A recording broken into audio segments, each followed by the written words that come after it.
গল্প অ্যানিমেশন চ্যানেলে আপনাদের স্বাগত। আমি তোমাকে সাহায্য করতে পারি যদি তুমি। বাতাসে ভাসছিল এক অদ্ভুত গন্ধ। স্বাগত আপনাদের ভারতের রহস্যময় সুন্দরবন জঙ্গলে, যেখানে প্রতিটি ছায়ার মধ্যে লুকিয়ে আছে একটি গল্প।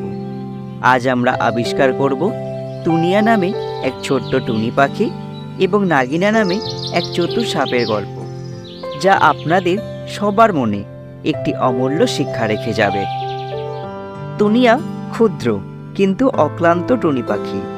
তার যত্ন সহকারে সঞ্চিত খাবার হারিয়ে যাওয়ায় তার মন ভারাক্রান্ত হয়ে উঠেছিল।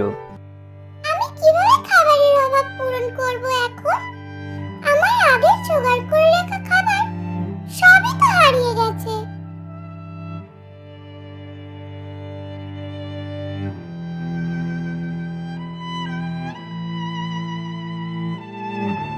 কি ছোট্ট টুনি, তুমি কাঁদছো কেন?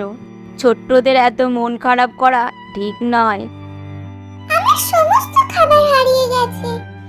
আমি এখন কিভাবে আমার খাবারের অভাব পূরণ করব? তুমি ছোট্ট, কিন্তু তোমার অনুভূতি বিশাল। আমি তোমাকে সাহায্য করতে পারি যদি তুমি সাহস দেখাতে পারো। নাগিনা তার গোপন চাহিদা প্রকাশ করল এবং সে প্রতিশ্রুতি দিল টুনিয়াকে সাহায্য করবে, কিন্তু তাকে বনের সবচেয়ে গভীর এবং ভয়ঙ্কর অংশ থেকে একটি বিরল এবং অলৌকিক ফুল খুঁজে আনতে হবে। গভীর বনের এক অন্ধকার জায়গায় একটি ফুল ফোটে, যা সবাইকে পরাস্ত করতে পারবে।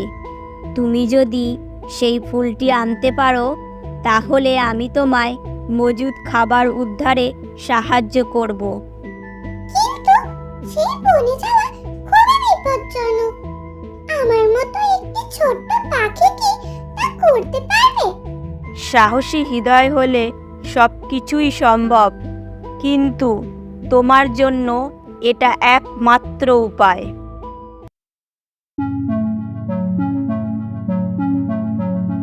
টুনিয়া সাহস সঞ্চয় করে বনের গভীরে প্রবেশ করল। তার চারপাশের গাছপালাগুলো যেন তাকে গ্রাস করার জন্য এগিয়ে আসছিল। বাতাসে ভাসছিল এক অদ্ভুত গন্ধ। তার চারপাশের সব কিছুতেই যেন একটা অলৌকিকতা ভাসছিল, কিন্তু টুনিয়া থামল না। তার মনে ছিল ফুলটি খুঁজে পাওয়ার সংকল্পে দৃঢ়।